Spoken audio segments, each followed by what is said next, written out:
En motiu del 8M, Dia Internacional de la Dona, l'alcaldessa de Santa Eulària ha llegit un manifest a la porta de l'Ajuntament, una lectura que s'ha fet simultàniament a la immensa majoria de consistoris i institucions de tot l'Estat. Un missatge comú d'aquests manifestos en el que totes les administracions hi estan d'acord. Ha estat reconèixer les desigualtats que encara hi ha a la societat i que afecten les dones a les nostres comunitats. Afirmen que no es pot progressar sense la meitat de la població, que són les dones, que el seu progrés ens beneficia a tots y que no se ha de retrocedir. Tenemos que trabajar todo el año, seguimos trabajando todo el año, seguimos impulsando nuestro Plan Municipal de Igualdad de Oportunidades.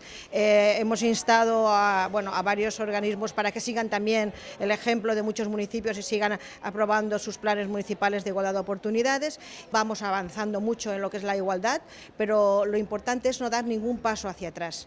Sobre la programació d'actes per commemorar el Dia Internacional de la Dona, el 8M, hem de recordar que els actes centrals que s'havien de fer dissabte passat s'han canviat del dia degut al mal temps.